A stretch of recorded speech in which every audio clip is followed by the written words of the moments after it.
What's up guys, it is Zombie and today I'm going to be showing this new Santa glove in slap battles.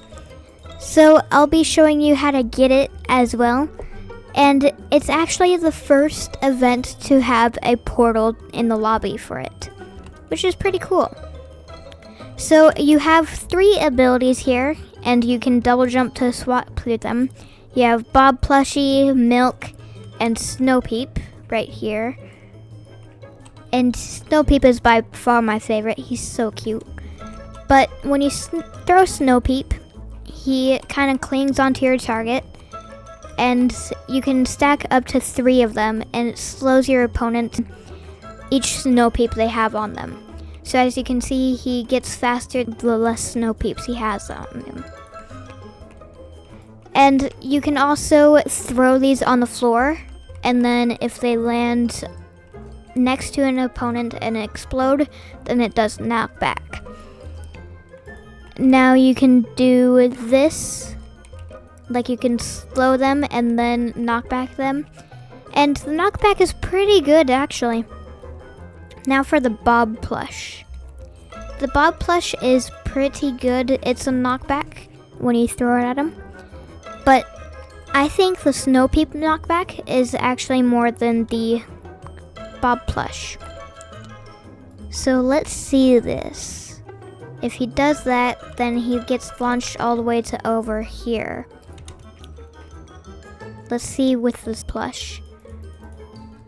He gets knocked pretty far. I think it's about equal.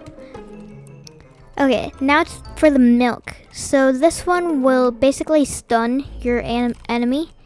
It's pretty good, but the cooldown is very high for this one. A combo you can do is you can throw 3 Snow Peeps onto your friend or opponent, and then you can switch to Bob plush and then throw it on them while they're still slowed, which is pretty good, but in my opinion, Jester can be better than this glove. This one's good for ranged knockback and stuff because you can be fighting like a one-shot or something from far away. And you could just like spam Bob plush, which is just like hammer spam with retro. And it's actually a really good defensive glove, but I feel like a Jester can be used for a bit more, like if you want to troll people or if you're in close combat. For close combat, it's very good, but for range, this one definitely is better. But because Jester is so easy to get compared to this Santa glove, I'm gonna say that Jester is actually better. And he just iced himself with his own mitten present. So how do you get this glove, you may be asking? Well, let's reset here, and it's actually going to be in that portal I showed you before. So let's go in here. And let's bring him because why not? And this is actually a pretty cool minigame. As we load in here, you'll see it's basically just King of the Hill. You just go up here, you gotta climb up this tower, and you gotta be the one up there, and the other team cannot be up there or else they will kind of take away your time. And in order to win this game, you need to get your time to 0. Sounds easy, right? You just win once and then you get it over with and you already got it. It's easier than Jester, right? Well, if you notice down here, you have epic Christmas swag points, 40 out of 40. So each daily win you get, so the first win of the day, will give you 5. But each win after that will give you 1 epic Christmas swag point, which basically means you have to win this 36 times minimum if you don't have 2 dailies. But what you can also do instead of doing the 40 minigames is, since you have 21 days for this event, because Tensel gave us 3 weeks, you can go ahead and do 1 win a day. And then you can get 5 points every day, and you just have to do 8 days worth of winning. which isn't that bad, actually. But I had to get it early to show you all this, and it's kind of not worth it.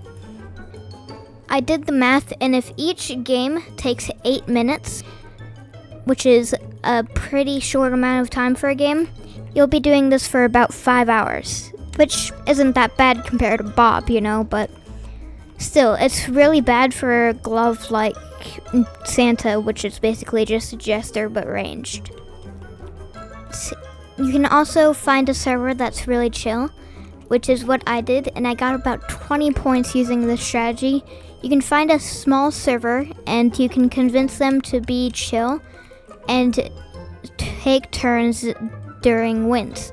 So basically, blue team will get a win, then red team, then blue team, then red team, then blue team. And if they agree, then you can get points like this pretty fast, because if you fight, then you're doing more damage than good, because if it's just 5 minutes and they actually make it so that they don't have any seconds on their clock, so they have 5 minutes left, then it'll only take 5 minutes per round, when each round could take up to like 10 minutes, I'd say, just because you two are fighting over your flag. This glove is also pretty glitchy, and I forgot to mention how this glove works. So basically, you'll see the snowball right here, and when you hold E, make sure to hold E to aim, by the way. When you hold E, you'll see this little blue trail thingy. You can throw snowballs at people. And I just died, but if you throw a snowball at someone, then it does way more knockback than you would normally do using your regular glove.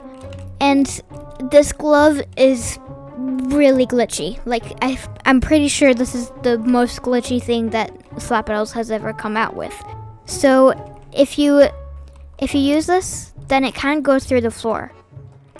It didn't that time, but when you're high up on that tower and then you aim downwards, it kind of goes through the floor and it won't hit your target.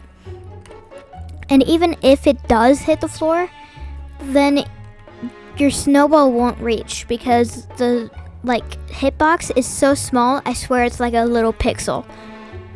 It's so tiny. And also, if you're wondering why you can't get another snowball immediately, it's because you have to press E after you throw a snowball, and then you'll start digging up some snow for a bit. People can slap you while you're doing that animation, so be careful, because if they do slap you, then yeah, you might die. And that's another thing that I want to mention. If you get slapped once, you basically die in this minigame. Like, I only didn't die there because I was laggy. And that's pretty much the only reason that you're going to survive any hit. Lag. They really made the knockback on this so much. If you use this, then it kind of goes through the floor. It didn't that time, but when you're high up on that tower and then you aim downwards, it kind of goes through the floor and it won't hit your target.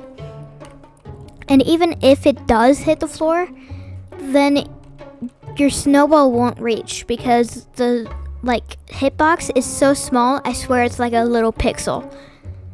It's so tiny. And also, if you're wondering why you can't get another snowball immediately, it's because you have to press E after you throw a snowball, and then you'll start digging up some snow for a bit. People can slap you while you're doing that animation, so be careful, because if they do slap you, then yeah, you might die. And that's another thing that I want to mention. If you get slapped once, you basically die in this minigame. Like, I only didn't die there because I was laggy. And that's pretty much the only reason that you're going to survive any hit. Lag. They really made the knockback on this so much. And that's just the slap. Imagine a snowball that does more knockback than your slap. It's just, this game mode is out of hand, dude. It's very difficult, I'd say. well, that is going to be it for this video. I hope you enjoyed. Make sure to like and subscribe, and I'll see you next time. Peace.